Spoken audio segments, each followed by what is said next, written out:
नमस्कार विद्यार्थियों, आज हम कक्षा 8वीं का छत्तीसगढ़ अध्ययन देखेंगे इतिहास का। ठीक है, तो चलिए वीडियो स्टार्टिंग करते हैं आज का। अगर आप लोग इस चैनल पे नए हो तो चैनल को लाइक शेयर सब्सक्राइब करना मत भूलिएगा। पहला क्वेश्चन है, सबसे अधिक वर्षों तक शासन करने वाला राजवंश कौन था? सबसे अधिक वर्षों तक शासन करने वाला राजवंश कौन था? आपका सही आंसर हो जाएगा कलचुरी वंश, हैया वंश। सोना खान के जमींदार का क्या नाम था? सोना खान के जमींदार का नाम था हमारा वीर नारायण सिंह। सबसे प्राचीन नाट्यशाला छत्तीसगढ़ में कहाँ है? सही आंसर होगा सरगुजा में। रायपुर फौजी छावनी में किसके नेतृत्व में क्रांति हुई थी? रायपुर फौजी छावनी में किसके नेतृत्व में क्रांति हुई थी? तो कौन है उसका नाम? हनुमान सिंह। कौन है? हनुमान सिंह। किस पुलिस अधिकारी ने वर्दी त्याग कर राष्ट्रीय आंदोलन में समर्पित भाव से कार्य किया? तो पंडित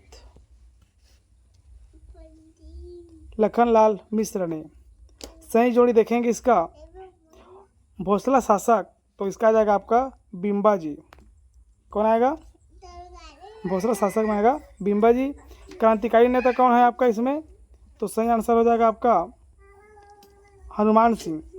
साहित्यकार कौन है? पंडित गोपाल प्रसाद मिश्रा। समाज सुधारक कौन है? गुरु घासीदास जी।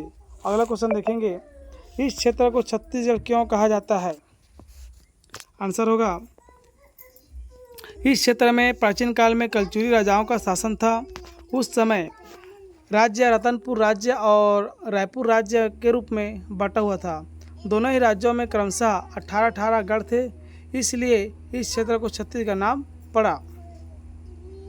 एक बार फिर से देखिएगा, इस क्षेत्र में प्राचीन काल में कलचुरी राजाओं का क्या था? शासन था। इस समय राज्य जो हमारा रतनपुर राज्य और रायपुर राज्य दोनों, पहले हमारा क्या था? राज्य हमारा छत्तीसगढ़ का रतनपुर था, पहले हमारा रतनपुर राज्य था। ठीक है, तो रतनपुर राज्य और छत्तीसगढ़ राज्य कितने रूप में बांटा गया था? 18 गढ़ों में बांटा गया था, इसलिए इस क्षेत्र का नाम छत्तीसगढ़ पड़ा। छत्तीसगढ़ में राजनीतिक विकास किस तरह हुआ? उत्तर है, आरंभ में ही छत्तीसगढ़ राज्य शांति प्रिय रहा है। इस क्षेत्र में ज़्यादा राजनीतिक बदलाव देखने को नहीं मिलता। हमारे राज्य में लगभग 10वीं शताब्दी के अंत में 18वीं शताब्दी के मध्य तक कलचुरी वंश का शासन था। बाद में सन 1741 में मराठा शासकों का प्रभाव भी छत्तीसगढ़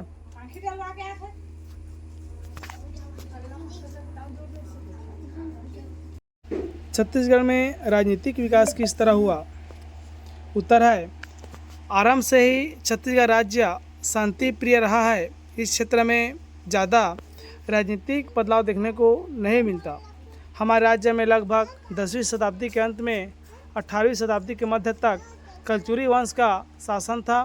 बाद में सन 1741 में मराठा शासकों का प्रभाव भी छत्तीसगढ़ पर पड़ा। इसके बाद अंग्रेजी प्रशासन सन 1854 से 1947 तक रहा। तब यहाँ 14 समांती राज्य और अनेक जमींदारियाँ भी थी। आज़ादी की लड़ाई में हमारे राज्य के क्रांतिकारियों ने महत्वपूर्ण भूमिका निभाई। 15 अगस्त सन 1947 की सुबह दिल्ली के लाल किले पर स्वतंत्र भारत का झंडा फहराया गया। उसी के साथ छत्तीसगढ़ के रायपुर में भी तत्कालीन खाद्य मंत्री R.K. पाटिल ने तिरंगा फहराया। इस प्रकार छत्तीसगढ़ विनय छत्तीसगढ़ के निर्माण की ओर बढ़ा। अगला जो आपके पार्ट से इंपॉर्टेंट है देखेंगे, छत्तीसगढ़ का प्रयाग किसे कहा जाता है? इंपॉर्टेंट क्वेश्चन है। छत्तीसगढ़ का प्रयाग कहा जाता है हमारे राजिम को। ये आपका जो क्वेश्चन लिया गया है पार्ट के अंदर से लिया गया है। आदि मानव सभ्यता के प्रारंभिक प्रमाण किस जिले में मिलते हैं? तो सही आंसर होगा रायगढ़ जिले में मिलते हैं। मेघदूत की रचना किसने की थी? तो मेघदूत की रचना किया था हमारे महाकवि कालिदास जी ने। छत्तीसगढ़ में उपलब्ध आदि मानव सभ्यता के प्रमाणों का वर्णन कीजिए। उत्तर इसका होगा, छत्तीसगढ़ में आदि मानव के प्रारंभिक प्रमाण हमें रायपुर के पास सिंघनपुर, काबड़ा पहाड़, दुर्ग क्षेत्र का चितवा डोंगरी में मिले।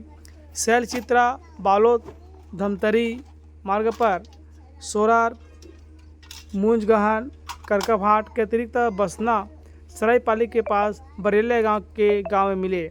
शव स्थल पाषाण स्तंभ के रूप में मिलते हैं। पंडुका गांव के पास सिरकट्टी में नंदी बंदरगाह के अवशेष हैं। नंदी जलमार्ग द्वारा महानदी के संबलपुर हीराकुंड तक नावों द्वारा व्यापार किया जाता था। छत्तीसगढ़ के धार्मिक व ऐतिहासिक स्थलों का वर्णन कीजिए। छत्तीसगढ़ राज्य धार्मिक दृष्टि से अत्यंत संपन्न रहा है। यहाँ महाभारत, रामायण व बौद्धकालीन घटनाओं से जुड़े अनेक स्थल हैं। ऐतिहासिक दृष्टि से मल्हार में प्राचीन मूर्तियों व पुरावशेष ताला गांव का प्रसिद्ध रुद्रशिव प्रतिमा, सिरपुर में ईंट से बना लक्ष्मण मंदिर, सिरपुर में क्या है, ईंट से बना लक्ष्मण मंदिर, राजिम का राजीव लोचन मंदिर, रतनपुर का रायपुर व अंबिकापुर मंदिर, अंबिकापुर का महामाया मंदिर, दंतेवाड़ा का दंतेश्वरी, भोरमदेव का शिव मंदिर, बारासूर का गणेश मंदिर प्रसिद्ध है। मल्हार, सिरपुर, आरंग, राजिम, रतनपुर में जैन धर्म व बौद्ध धर्म से संबंधित प्राचीन अवशेष मिले हैं।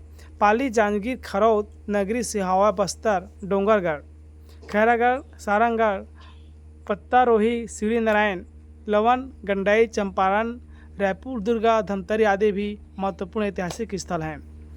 अगला क्वेश्चन है, छत्तीसगढ़ में नेताजी सुभाष चंद्र बोस का क्या प्रभाव पड़ा? उत्तर रहेगा, छत्तीसगढ़ की जनता पर